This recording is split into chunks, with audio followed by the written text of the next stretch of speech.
Hola, ¿qué tal amigas, amigos? Un placer saludarles en ACM Canal 54, sí, el canal de la información. Mire, el tema de la Suprema Corte de Justicia de la Nación, que ahorita, bueno, ya está en receso, ellos tienen dos periodos de trabajo. Inician el primer día hábil de enero y terminan su primer periodo de sesiones, terminan el primer día hábil de la segunda quincena de julio. Pero regresan a trabajar el primer día hábil del mes de agosto, es decir, 15 días de vacaciones, más otros periodos vacacionales que tienen. ¿Por qué es interesante el tema de la Suprema Corte de Justicia de la Nación? Porque a pesar de que no son ellos los que deciden muchas veces la situación de cuestiones que tienen que ver con el interés nacional, la mayor parte de los casos los resuelven jueces. Y sin importar que haya jurisprudencia o que se siente jurisprudencia, que es un término legal para decir, esto ya es así.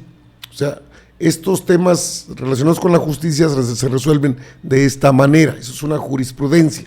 Ya sentó jurisprudencia, es decir, ya sentó un precedente sobre el cual se debe actuar.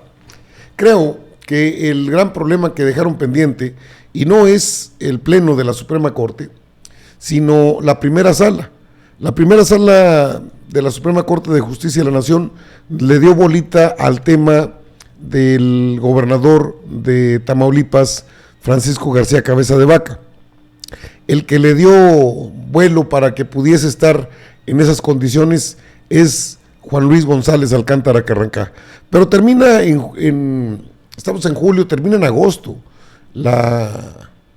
el gobierno de Tamaulipas, el último día de agosto, si no estoy mal, sería su último día de labores. No sé si ya para entonces esté todavía en Tamaulipas o ya se haya ido del país.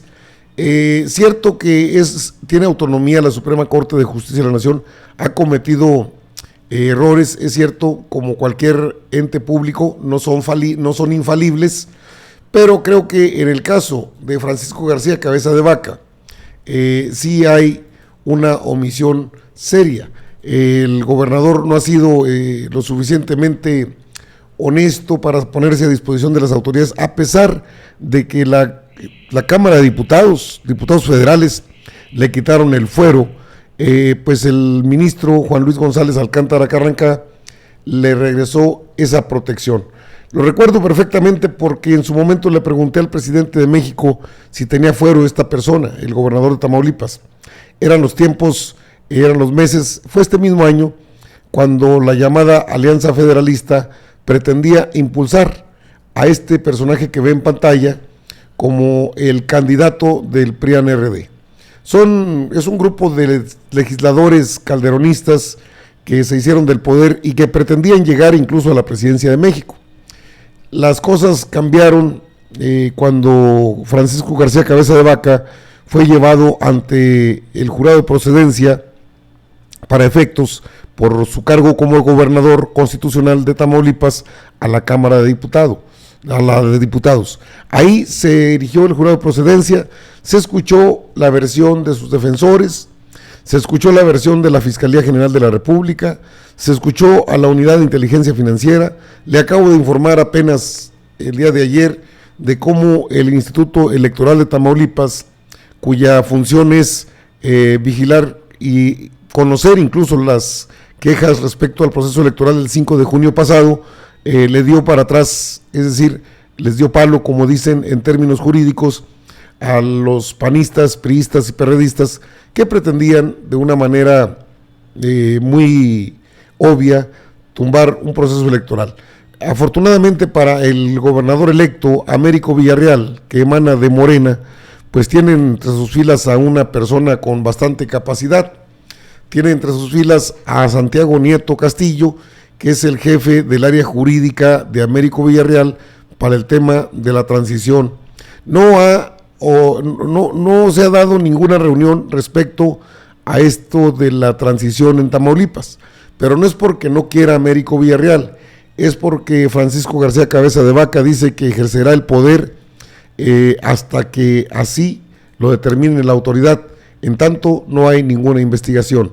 Por eso la importancia de lo que dice el ministro Saldívar, a quien han señalado que está a favor de la cuarta transformación, que, enumera una serie de acciones de la Suprema Corte de Justicia de la Nación y dice que no hay ninguna acción que se interponga entre el gobierno en turno, que incluso ha actuado de manera expedita, rápida, pero pues sí creo que quedan a deber con el tema, y no es la Suprema Corte, el Pleno, sino la primera sala, que debió haberse, pues creo que pudo haberse declarado incompetente y turnar al Pleno ese caso, que es un pecadillo bastante serio.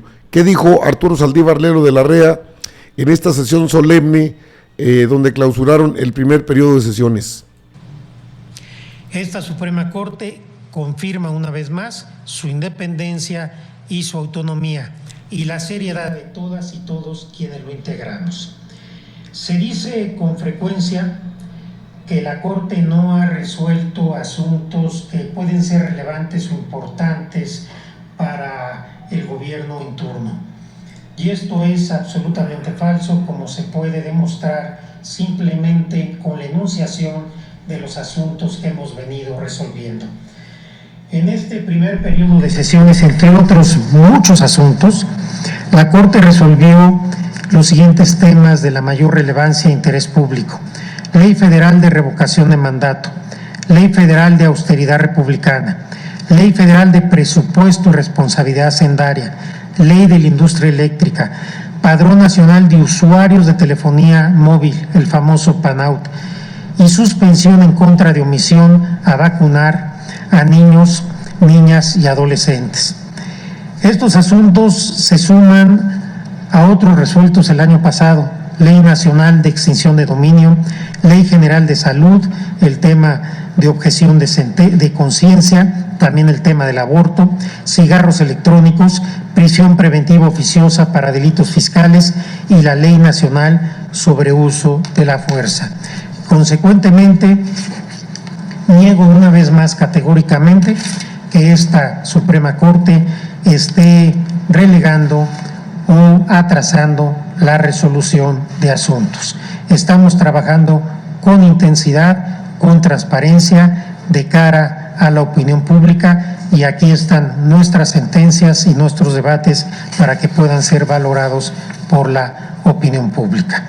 Seguiremos así, nos espera un segundo semestre todavía más intenso y no tengo duda de que seguiremos avanzando, consolidando una democracia en la que este Tribunal Constitucional se vuelve una garantía para que todas las personas disfruten de todos sus derechos. Bueno, es cierto lo que dice el ministro presidente de la Suprema Corte de Justicia de la Nación. Poco se le puede reclamar cuando han sido bastantes claros. Se ha sido bastante prolija lo que es las acciones que han realizado. Le digo, si acaso tiene pendiente esto, Francisco García Cabeza de Vaca, pues sí debió haber sido seguido el proceso electoral desde una celda o en plena huida. Incluso se especuló en Twitter que había cruzado la frontera. Mire, la puede cruzar muchas veces porque es ciudadano, también tiene la doble nacionalidad, es ciudadano norteamericano. Y ahí tiene a Santiago Nieto, que es el que le paró el alto, le puso el alto. Vamos, se topó con pared porque pretendía anular la elección.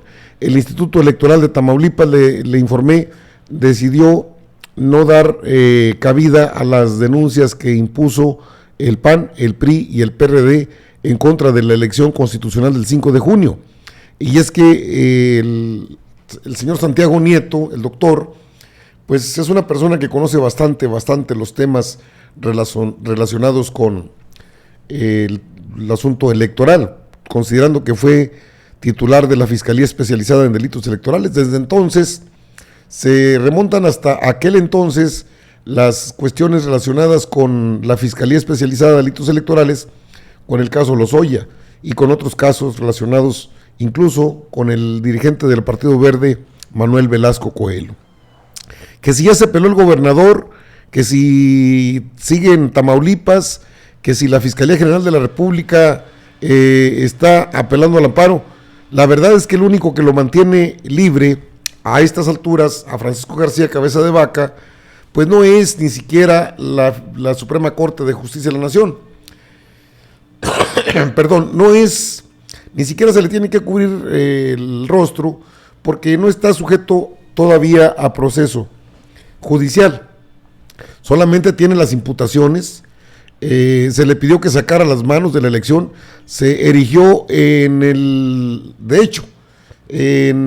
líder de la campaña de César Verástegui Hostos, candidato del PRI-RD allá en Tamaulipas al gobierno del estado. Perdieron la elección porque la gente se cansó.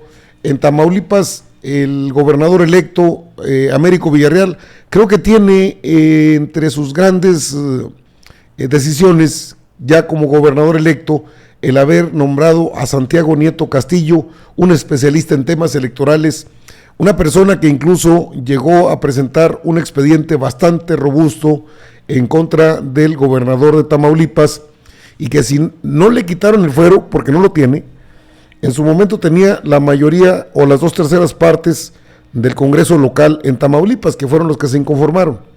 Y en una decisión polémica, muy polémica, el ministro Juan Luis González Alcántara Carranca, a quien diputados morenistas y legisladores del mismo partido Guinda criticaron, puesto que cuando llegó a ser aspirante a ministro de la Suprema Corte de Justicia de la Nación, habría dicho que él estaría dispuesto a hacer todas las cosas de manera correcta, y esto de de Francisco García Cabeza de Vaca, pues no fue precisamente lo que se esperaba. Al contrario, le extendió una patente de corso para mantenerse en el cargo como gobernador sin ser molestado, ya que después el gobernador tendría que establecer su situación jurídica. Eso sería hasta que terminara su mandato, que está próximo. Solo le queda lo que resta este mes de julio y el mes de agosto. Entiendo que el 1 de septiembre asume el gobierno de Tamaulipas Américo Villarreal. Sí, la Suprema Corte de Justicia de la Nación ha cumplido, es cierto, en este primer periodo de sesiones ordinarias, que termina el primer día hábil, es decir, el día de hoy, su primer periodo ordinario. Arranca el segundo periodo ordinario el primer día hábil del mes de agosto. Y entonces, pues les da tiempo para poder seguir el caso, que está muy raro. Bueno, eso de que está raro es igual a hubo acuerdos bajo la mesa, en lo oscurito. Se puede presumir todo eso, porque es increíble cómo el ministro sacó de la lista de temas a tratar en la primera sala de la Suprema Corte de Justicia de la Nación el tema del gobernador de Tamaulipas. Digo, pues si no hubiese ningún problema y ninguna situación irregular, pues lo asumen, lo tratan y lo definen, pero no tuvo los votos necesarios para proteger a un gobernador que tarde que temprano, o más temprano que tarde, tendrá que enfrentar la situación jurídica y tiene imputaciones por parte de la Fiscalía General de la República. No tiene una, tiene 3, y las 3 robustas de acuerdo a declaraciones del propio Santiago Nieto Castillo. Tiene como asesor jurídico Francisco García Cabeza de Vaca a Marco Baños, Marco Baños, un ex consejero del INE. Es decir, Roberto Gil Suárez, bueno, pues dice el propio Santiago Nieto, él es un mandadero, el que está es Baños, el que le está asesorando en los términos electorales, pero pues lo sacamos adelante, y ya sacó adelante el tema local, es decir, en el Instituto Electoral de Tamaulipas. Sigue el INE y el Tribunal Electoral. Creo que Santiago Nieto sabe lo que hace, a pesar de lo que dice el ministro presidente de la Suprema Corte de Justicia de la Nación. Es cierto, sí han dado resultados. Sin embargo, algunos ministros, pues parece que no pueden decir lo mismo. Amigas, amigos, están informados. Creo que Cabeza de Vaca tendrá poco tiempo para definir lo que sigue en su carrera política, o de plano tendrá que enfrentar a la justicia mexicana, aunque el fiscal está cansado. Ya sabemos que le dicen Gers Florero. Están informadas, informados, yo regreso con más información.